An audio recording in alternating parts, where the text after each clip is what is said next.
You can see it all over the news. One of the hottest headlines for all the media platforms, whether it is YouTube, television, or the newspaper, they all have the same title. Is the United States dollar dead? Well, that's what we will be discussing today. We've read tons of headlines, many articles, and unending posts for that specific topic. It's time to find out the truth about the threat that the United States dollar is currently facing. Bretton Woods. First things first, we need to understand how the dollar became the most powerful currency. It all started just after the World Wars, in 1944, with the Bretton Woods system. The whole continent of Europe was destroyed by the two world wars, and such was the case for the most powerful Asian powers that took part in World War II, but also had their own clash during the Sino-Japanese War. Millions of Chinese civilians were killed, and the country's infrastructure and economy were totally destroyed. On the other hand, the United States never had a direct impact on their homeland. Their economy at that time was shifted to help the war activities, but also had the chance to advance in technology and science, as more and more resources were spent to support the wartime. By the time World War II ended, the most powerful countries held a conference in order to try and stabilize the global economy. In 1944, the Bretton Woods Agreement was signed, which was a monetary system set with rules that were defining the monetary relations among independent states. During this meeting, the International Monetary Fund and World Bank were created. This system established the US dollar as the world's reserve currency and created a fixed exchange rate system based on the gold standard. All countries that agreed to the system pegged their currency to the US dollar at a fixed exchange rate. Example. To further understand how this system worked, let's see a theoretical example. The fundamental was the gold standard expressed in US dollars. It was agreed to have a fixed price of $35 per troy ounce of gold. If for any reason, let's say an increase or decrease of exports, more dollars flow in or out of the country, the central banks of each country must intervene and fix the circulation of dollars in the markets. If more money comes into the market, meaning that more people will be demanding the country's currency, the currency's value will increase. This means that the fixed exchange rate will change, something that's not accepted. The central bank would then intervene and sell its own currency and buy US dollars from the foreign exchange markets. In that way, the circulation of the currency would stay stable. The overall goal of the Bretton Woods system was to stabilize international trading activities. Since every country had to convert their currency to dollars in order to have international activities, this made the dollar extremely strong, and it was crowned the king of currencies, being the most used one globally. Bretton Woods ends. This system didn't last long. After approximately 20 years, the United States faced three important problems. The first was the growing US trade deficit, as the United States was importing more than they were exporting. This made the foreign banks hold more and more dollars, threatening the stability of the system. The US debt was getting bigger and bigger. One of the main reasons for that was the war in Vietnam, which was draining tons of resources. The United States couldn't afford to lose the war, and resulted in the United States struggling to keep up. The last reason was the political opposition from other countries, especially the economic powers of Europe, who were concerned about the US dominance in the global arena. These countries managed to stand back on their feet after the disastrous World War and wanted to have more freedom for their economic activities. So, in 1971, President Nixon announced the end of the Bretton Woods system, and a system of floating exchange currency rate was established, giving more freedom to the currency market but also adding more volatility and price fluctuations. Although it sounds messy for the dollar, the end of the Bretton Woods system didn't really affect the world's most powerful currency. The dollar was circulating in all markets, with tons of transactions taking place daily. BRICS. So, how can the dollar be threatened?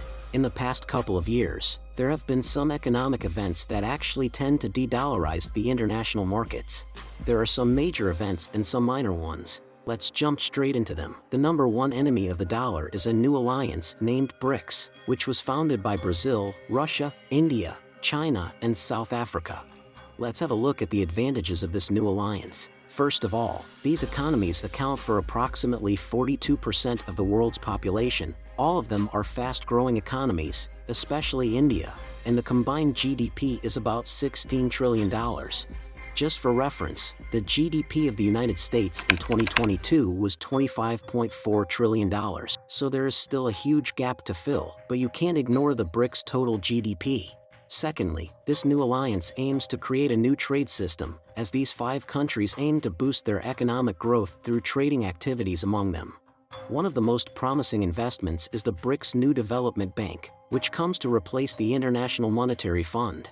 This new bank will provide funding in more favorable terms, when the IMF is way more strict when it comes to lending. This event makes room for innovation and investments. Entrepreneurs from these countries will be able to invest faster in each other and with favorable terms, with the goal to create more value and achieve technological breakthroughs. Sharing knowledge and technological know-how among them can give these countries a huge advantage.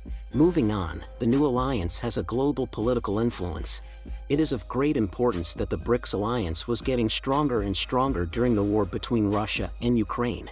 Countries like India and China are significant political powers that now cooperate with a country that was condemned as a war criminal by the West forces. That proves that their priority is their development and growth, no matter the existing circumstances. The second major event is Saudi Arabia considering other currencies for their oil activities.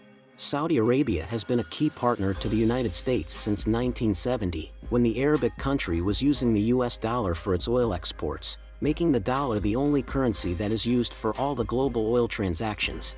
The Saudi Arabia's finance minister, Mr. Al-Jadaan, let the world know during the Davos meeting in January 2023 that Saudi Arabia is now open to trading oil and other currencies also, besides the dollar, for the first time after about 50 years. At the same time, China has been urging oil producers and major exporters to start accepting the Chinese yuan for oil transactions. To add on that, in a recent announcement, the Russian government announced that they will start buying oil in yuan instead of gold. Last but not least, India is now trying to become the Switzerland of Asia. Their neutrality has been alarming since India has not criticized Russia for its invasion in Ukraine and has been trying to develop and grow through a variety of trading activities with Russia. As it was stated by India, they want to have a special and privileged strategic partnership with Russia. On the other hand, India has been a strategic partner of the US for at least 2 decades, but they're not formal allies, and there are no indications that this partnership will end. Conclusion. Before ending the video, we would like to sum it up.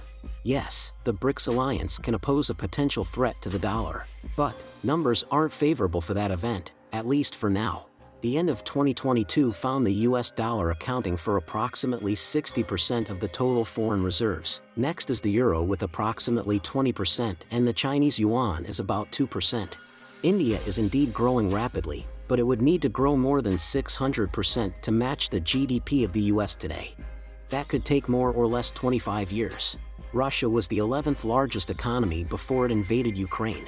Since then, there have been many ups and downs for them and are not yet stable, both financially and politically. Finally, China.